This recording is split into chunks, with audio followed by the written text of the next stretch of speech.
Welcome to DVC Alumni, where every story inspires the next. The Alumni podcast where you get to hear the inspiring stories and transformation that DVC has had to offer its alumni. And now, on with the episode. Yeah. All right. And we are live here at DVC Alumni, where every story inspires the next. And we have our wonderful Floris. Why don't you go ahead and introduce yourself? Sure. Hello to all the viewers. My name is Floris Broussard. I'm an economics and business major at DVC in my second year. I'm originally from the Netherlands. Okay. So let's talk a little bit about, so you grew up in the Netherlands, and before we were discussing, your mother was Korean. Yeah. Adopted as a young baby or something like that. And so you grew up in the Netherlands, speaking, a plethora of languages compared to most citizens of the United States.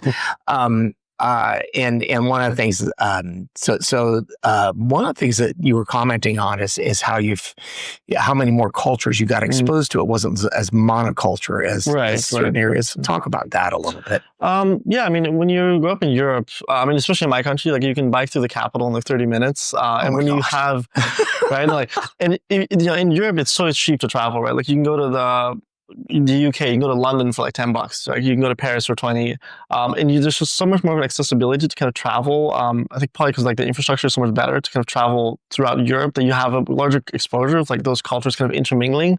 And I think in the United States it's a bit different because it's more where everyone's kind of an immigrant, right? And that's like a celebrated, and that's kind of the unifying like commonalities that people have, that everyone kind of came here from somewhere, but is here as an American.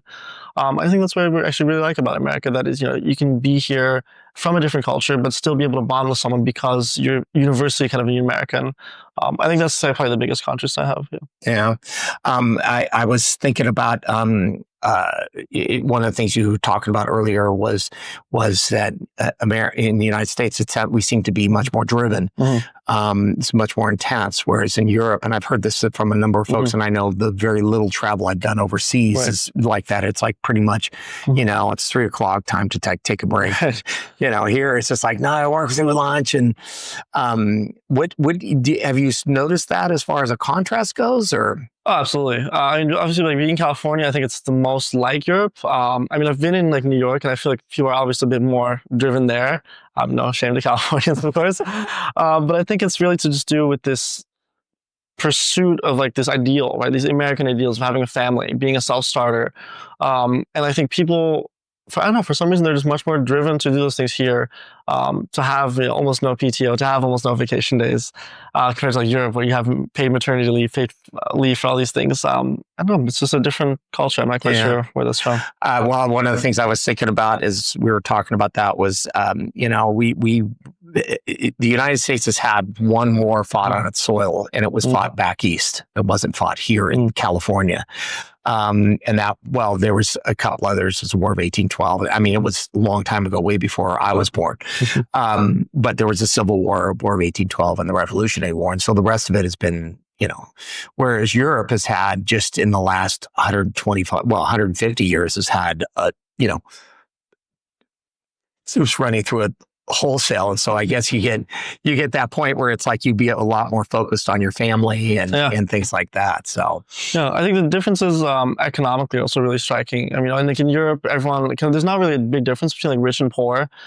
We certainly don't have like a lot of homeless people on the streets because the social welfare in a lot of countries are organized really effectively.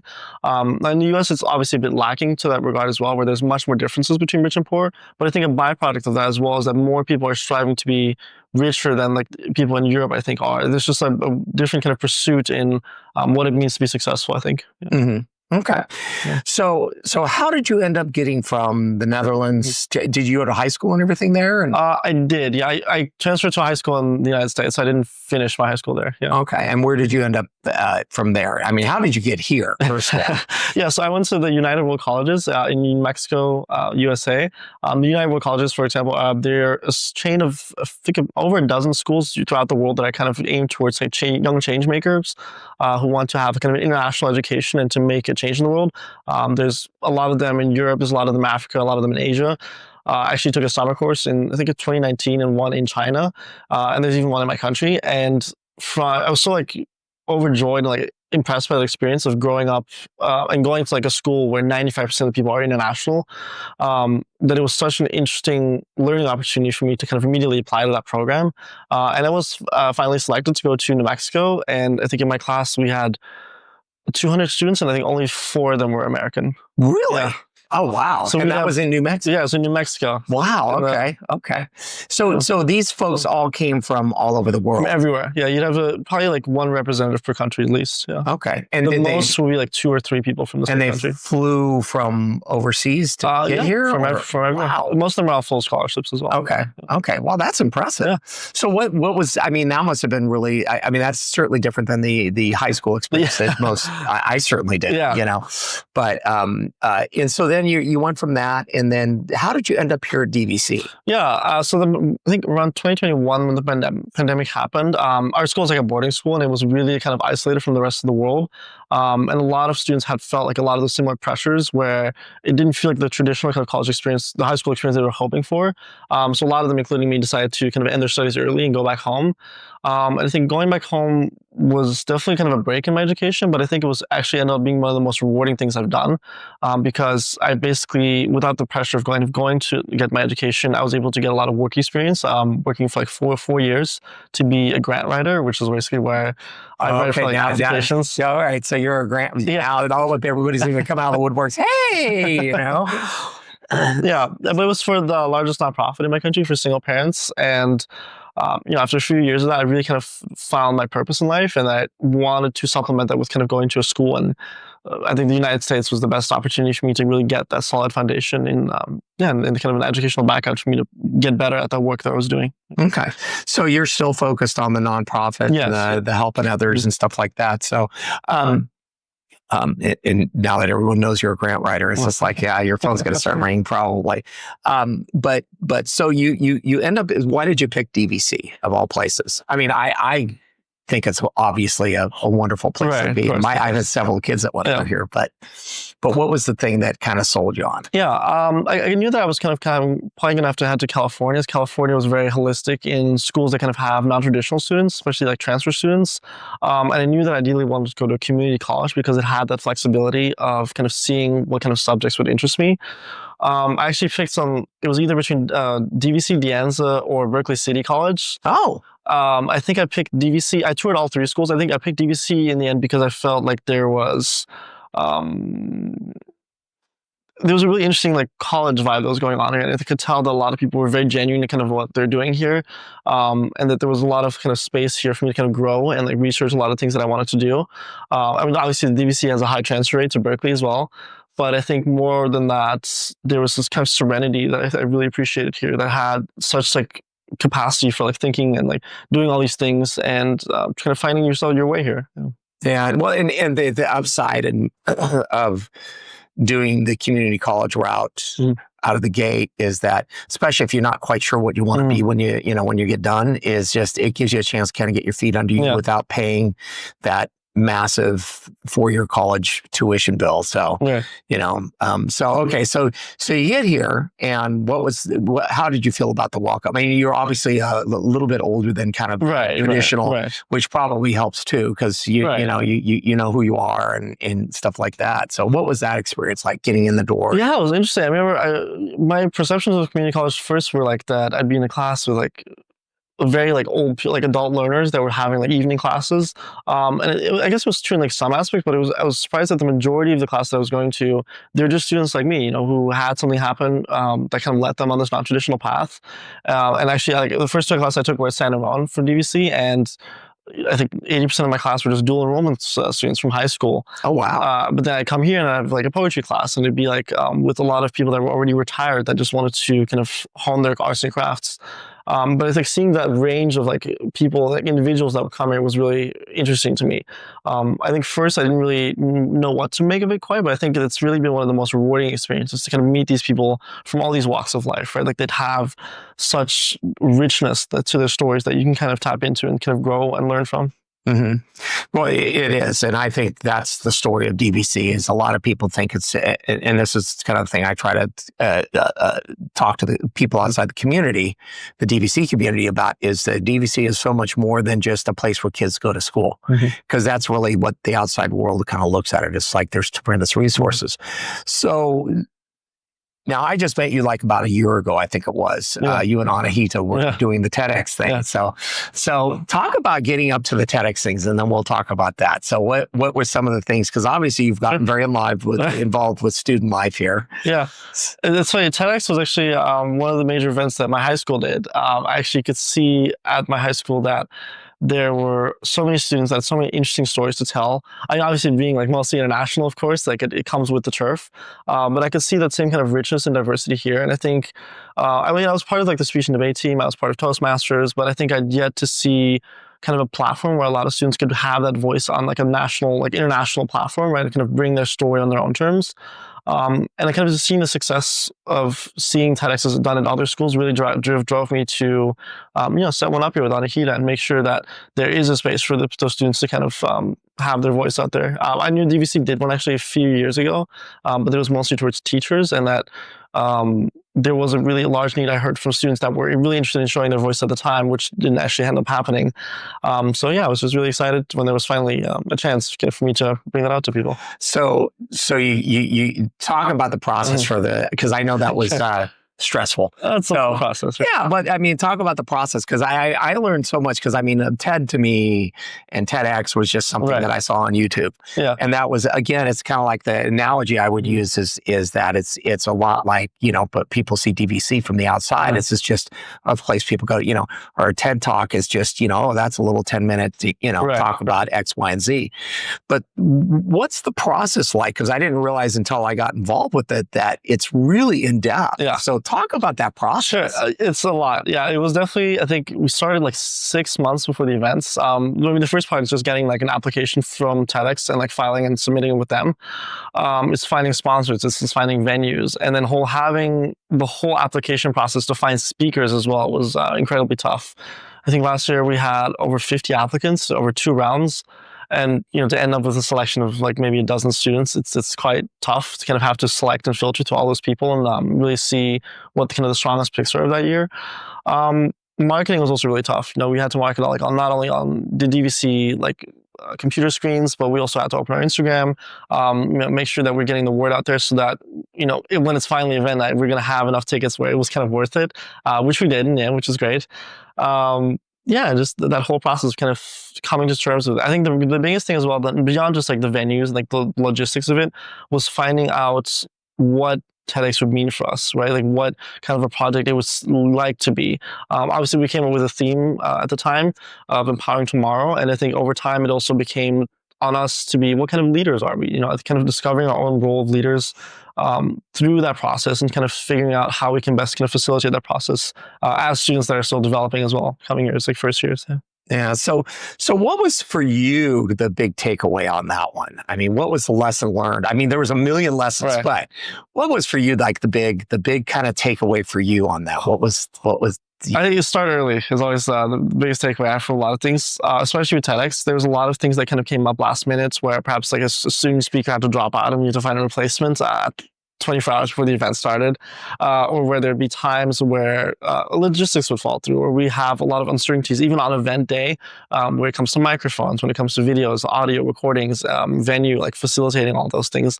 And I think relying on your team is really the best way to kind of remedy that, right? Like you need to be able to connect with people that can support you through there, and you have kind of the greatest like network you have to have the greatest range of tools available to you to kind of solve any problem at like a whim's notice.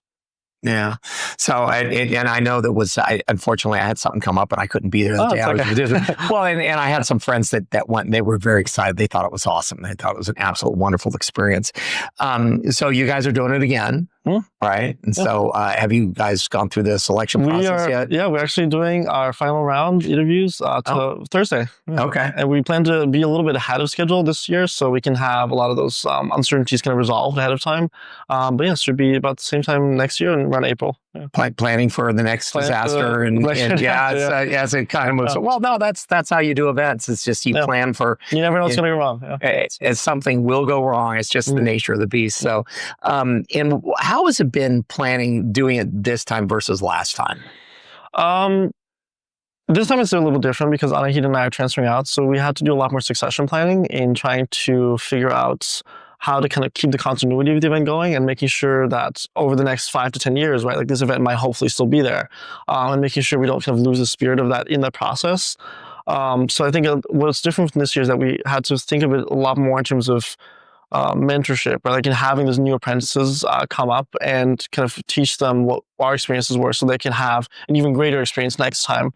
I think a lot of people are very interested in things like this. And I think it's also what we learned is that there might be a lot of voices and like a lot of hidden space that you might not originally think them to be. But like a third of the speakers that we had last year, for example, were from San Ramon campus, which is, I'm amazed there was that many because San Ramon students traditionally are it's a very small proportion compared to like the most Pleasantville students. And there's students out there at every kind of venue. I mean, even like a speaker, for example, like one of them that I met, that we ended up actually having as one of the speakers, was just at a club's meeting, right? And if it didn't come up at the time, the person might never even apply it, right? And it's like finding those people is the biggest challenge, right? Because like as much as we can be in these clubs, in student government, in the newspaper and all these things, there's only kind of the extent to which we can reach people. And I think trying to at least present the opportunity for the most kind of people is probably the biggest challenge we've had this year. Yeah. Yeah. And I know that there was a number of restrictions on, because it is an educational student platform, it's you guys actually have to run it. It's like us adults in the room just basically have to sit over there in the corner and keep our mouths shut. And it's I think that's a wonderful experience. But there was a lot of stuff. That was one of the things I learned about was just well, we could do this. Well, no, we can't because that's against the rules. And, and I greatly admire the fact that you guys are working very hard at following the rules very carefully, so you don't have a one-off that's fantastic or whatever, but it breaks the spirit of the event, and so therefore the DVC loses that opportunity to. Yeah, I mean, so there's a lot of guidelines, for example, like that speeches can't be like political or specifically like with some kind of message that is not aligning with their values, or like even just basic things like having the logo be like up to the code. If any of those things were wrong, they might pull the event's license and kind of retroactively take away a lot of those voices. So we really had to make sure that even one additional speaker was not going to kind of harm the rest of the speakers who fought so hard to kind of be there. And the more people we kind of take on as speakers, the greater the challenge that becomes, right? That we have to like filter through every single speech and make sure that everything what they're doing is up to code, so it doesn't kind of affect the greater cohort. Yeah, and that's got to be a big heavy lift. It's kind of like herding cats. So you're working that, and you're transferring out at the end of this year. You're going to graduate and head on down the road. I'm transferring on the spring, actually. Oh, wow.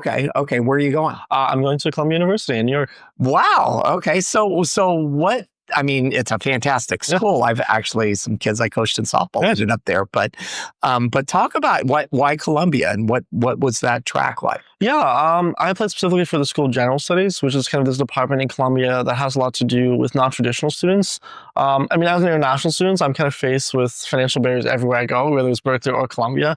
I'm not really getting that in-state tuition, but I think Columbia specifically had so many opportunities for people that had come from these walks of life, right? Like they've had 3 to 4 gap years and had this work-life balance and then come to community college and then come to education.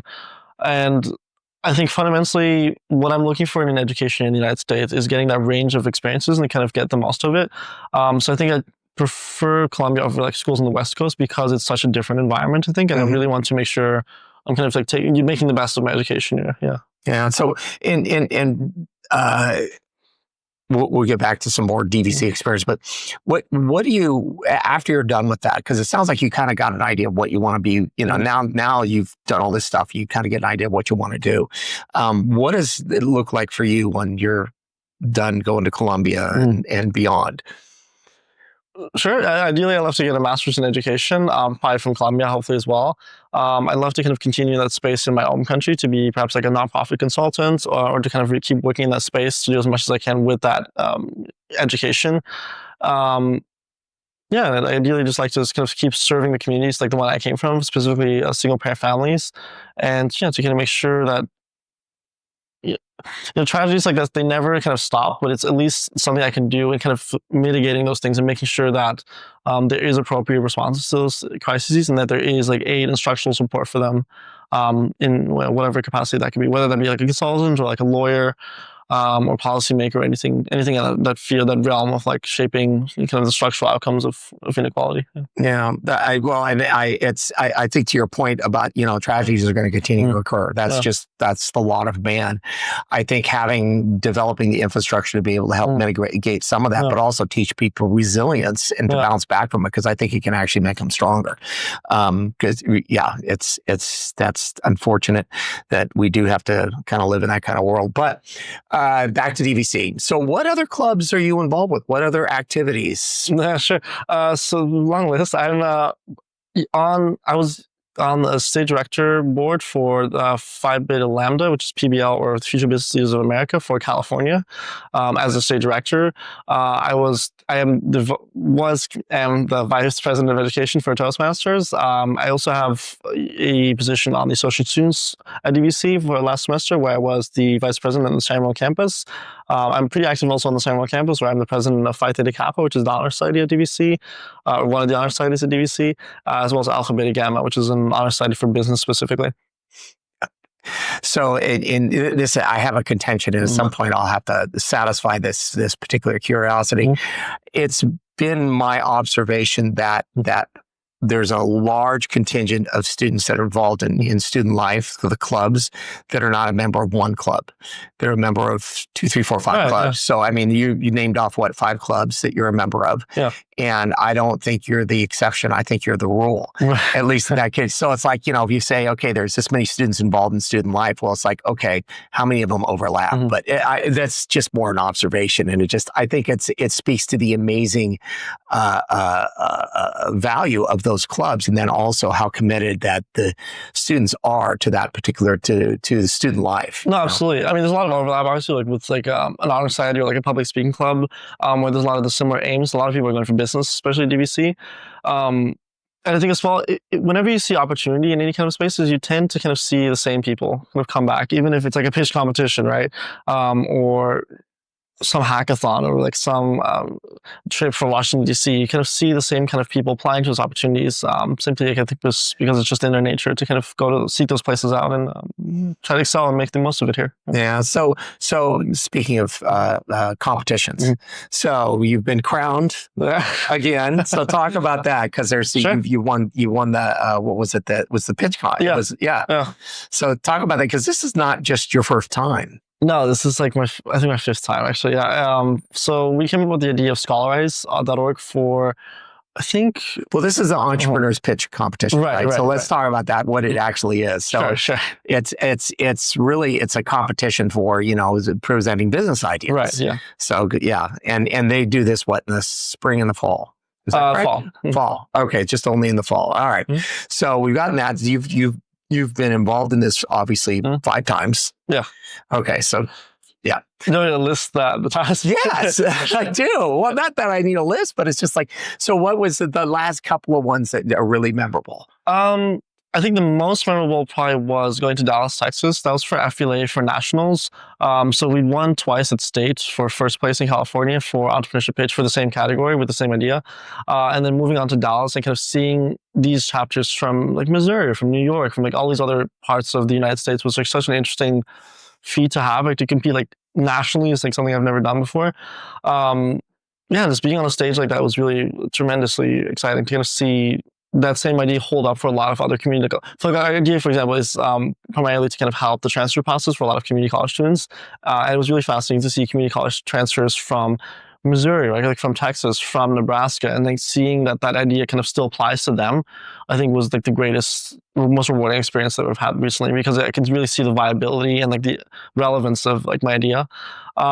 And I think going into like the DVC's like pitch competition, for example, also kind of was really rewarding because you have that kind of local relevancy, and kind of having that recognition is always a great thing, of course. Yeah. Oh, yeah. Well, and I mean, it's probably in some ways, once you've been down that road and you see kind of what works, it's a little easier to kind of tune your pitch a little bit. So, but no, that's impressive that you've had that many ideas that kind of to serve that, because it's not an easy thing to do. No, I mean, how many? I know that there's probably 30 people that put forth I think it's that many. It's quite a few. 30, yeah. And then they go through several rounds, and it's like to actually get up into that, into that rarefied air is really something.